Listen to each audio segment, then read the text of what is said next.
Hello everyone and welcome to my channel Drive-By Conversations, the best place for new and emerging leaders who want help navigating challenging conversations in the workplace. If you're new to me, my name is Jaboria Scott and I'm an online leadership coach and consultant. I've worked in leadership positions in both the nonprofit and public service sectors, and I also consult and basically do all things leadership. Now, when it comes to knowing how to be a good leader at work, it can be challenging to build a strong connection with your team. With all of the information out there, things can also be kind of confusing. On top of it all, distance management may also be difficult when everything that's going on in the world right now.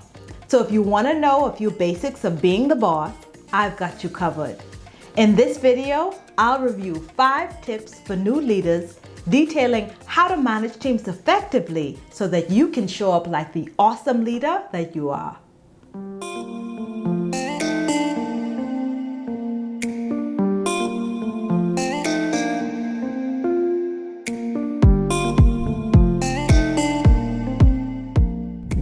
Tip number 1 for how to be a good leader at work is to be the lead team player.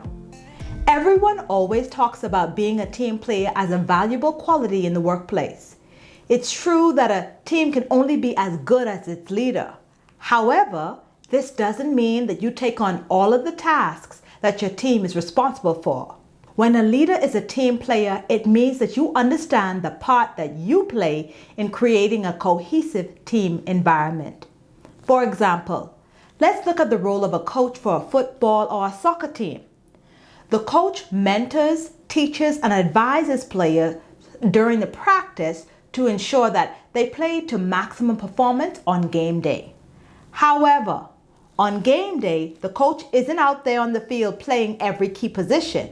What we see during the game is each player performing their individual role so that the team can accomplish the goal of winning the game. Meanwhile, the coach is calling plays, encouraging players, or addressing concerns throughout the game. The coach's role is no less important because the coach isn't actually on the field during game day. The coach understands that his or her role is to trust and empower each player to perform at their best. This is how leaders demonstrate the ability to lead the team as the lead team player. The coach is really the person who directs and unites the team. If you want to be the lead team player, here are 5 questions to ask yourself to determine whether or not you're creating a united team. The first thing to think about is, number 1, can your team depend on you for guidance and support? 2, are you a good communicator? 3, do you provide timely and constructive feedback? 4, do you set a clear vision for your team to follow? And do you set boundaries? Tip number 2 for how to be a good leader at work is to make work fun. Even though work may be hard, don't take yourself too seriously. Allow your sense of humor to infuse the workday and your conversations. Share a joke every now and then, and do things to express a friendly attitude. You can use GIFs or work memes to show your fun side. Just make sure that whatever you share is work appropriate. Work days can be hectic and people are under a lot of stress and pressure right now. So don't make things worse by being unapproachable or a complete stick in the mud. Hit the like button if you agree that having fun at work is important. Tip number 3 for how to be a good leader at work. Show that you care about your employees. It's important to show that you care about the people that you lead. As leaders, we're in the people matter business. So making team members your priority is key. Spend time getting to know them when you have an opportunity to do so. Encourage your employees to have healthy work and rest habits. Remind them to seek outside assistance as needed for mental health support. Also, do what you can to create a supportive and congenial work environment. It's all about partnering with your team members to express your interest in their well-being. Tip number 4 for how to be a good leader at work is to acknowledge their hard work. You may be surprised to know that people report feeling underappreciated as one of the top causes for dissatisfaction with their bosses. The truth is, dissatisfied employees don't leave workplaces, they leave horrible bosses. People want to feel appreciated.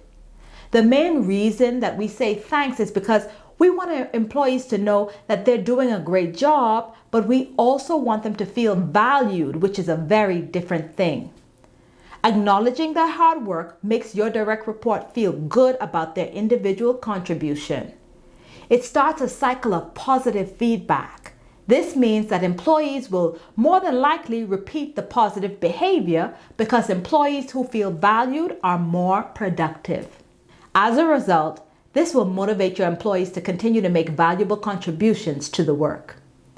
If you want to know more about how to make employees feel appreciated in a meaningful way, be sure to watch this video that I made with a few tips about it. I'll also leave the link in the description box below.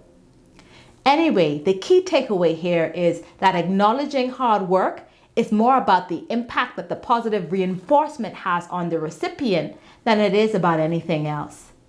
Type "acknowledge hard work" in the comments if you agree. Tip number 5 for how to be a good leader at work is keep the lines of communication open. Some leaders find this particularly challenging task, especially now that more people are working from home and leaders are required to manage from a distance. You can keep the lines of communication open by communicating consistently and checking in with team members regularly. This can be something as simple as doing one-on-one individual check-ins with your individual team members, where you take about 15 minutes to say hello and check in with them to see how things are going. Doing things like this have dual benefits. It shows that you're accessible, and it demonstrates that you care about the well-being of each and every employee. Leading in this way allows you to stay connected, and it goes a long way in building a positive relationship with your team. I'm thinking about making a video about how to keep the lines of communication open when your employees are working from home, so put a heart in the comments section and let me know if you're interested in seeing a video on this topic. When you think about how to be a good leader at work and how to manage teams, doing everything possible to make a positive impact is the primary focus. And remember that some of this will take practice, so don't sweat it if you don't master it all at once. The most important thing is using your actions to show that you're committed to leading well. Now, if you're watching this video and you want to learn more about what not to say at work, be sure to subscribe and click the notification bell, because in my next video, I'm going to cover 5 things that you should never, ever say at work. As always, have a great week, be kind to yourself, and thanks so much for watching.